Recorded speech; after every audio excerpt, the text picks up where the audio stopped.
अतुल सुभाष आत्महत्या मामले पर कांग्रेस नेता मुमताज पटेल ने कहा, इस देश में हमेशा से एक पितृसत्तात्मक व्यवस्था रही है और हमने देखा है कि इसकी वजह से महिलाओं पर हमेशा दबाव बनाया गया। कई महिलाएं पीड़ित हैं, अभी भी परेशान हैं, दुखी है और न्याय की मांग कर रही हैं। लेकिन जो अतुल सुभाष के साथ हुआ और जो कहानी हमने सुनी और देखी, निश्चित रूप से दोनों पक्षों से गलतियां हुई होंगी, लेकिन आप मृतक अलग थे। आप अपनी पत्नी को हर महीने भरण पोषण दे रहे थे, लेकिन किसी को लगातार परेशान करना और इतना दबाव बनाना कि ऐसी स्थिति आ जाए कि आत्महत्या करनी पड़े, यह गलत है।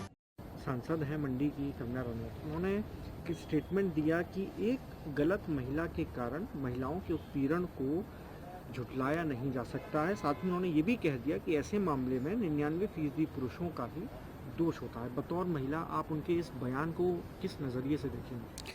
सबसे पहले ये कहना चाहूँगी कि ये एक स्टीरियोटाइपिंग आप कर रहे हैं आदमियों का।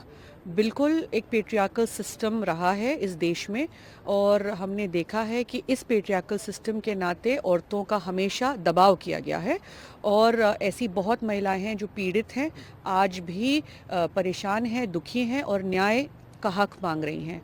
लेकिन जो अतुल सुभाष के साथ हुआ और जो पूरी कहानी हमने सुनी देखी, बिल्कुल दोनों तरफ से गलतियां रही होंगी, पर आप अलग थे। आप अपनी वाइफ को, एक्स वाइफ को आप एक मंथली मेंटेनेंस दे रहे थे, पर रेगुलरली हरास करना, इसी बहाने और मांगना और दबाव डालना एक मानसिक तनाव, मेंटल इम्बैलेंस और दुख की वजह से, परेशानी की वजह से, स्ट्रेस की वजह से एक आत्महत्या करने की ज़रूरत पड़ी। तो आप समझ सकते हैं कि इंसान अपने परिवार को छोड़ के, अपने बच्चे को छोड़ के क्यों जाएगा, क्योंकि उसको उस हद तक आपने पुश किया है।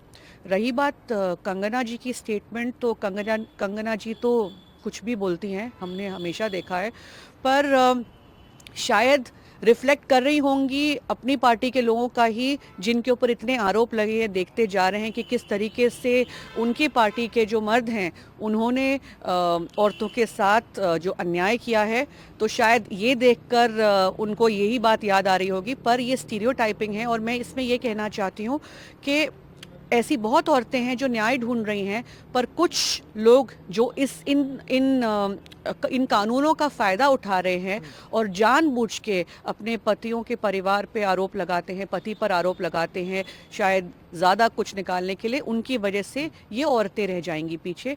तो हमें इस चीज़ का खंडन करना चाहिए। ये गलत प्रेसिडेंट सेट कर रहे हैं हम। मैम, एक बड़ा इशू दिल्ली का है। उन्होंने एक आरोप लगाया, कहा कि हमने चुनाव आयोग को मिलकर उन्हें सबूत दिए हैं कि बीजेपी जो है लिस्ट से छेड़छाड़ कर रही है। ये आरोप आम आदमी पार्टी की तरफ से लगाया, वोटिंग लिस्ट में छेड़छाड़ कर रही है, उनको डर है कि उनको वोट ना कट जाएं।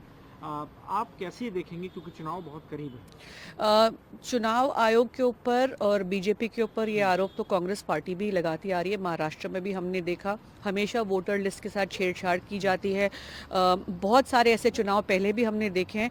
मैं यहाँ पे ये भी कहना चाहती हूँ कि इस बार के जो लोकसभा चुनाव हुए थे 2024 में, उसमें डिस्पाइट द फैक्ट कि हमने नाम कटवाने के लिए कहा, बट मेरे पिता का नाम आज भी लिस्ट में शामिल था। अब ऐसे कितने नाम होंगे जो कटने चाहिए, नहीं कटने चाहिए, रहते होंगे। उन वोटों का क्या होता है, वहीं पे मैनिपुलेशन होती है, वहीं पे बीजेपी जो है छेड़छाड़ करती, गड़बड़ करती है और चुनाव आयोग जो है आंख बंद करके ये होने देती है। तो ये कंप्लेन तो सारे विपक्ष के पार्टियों का है।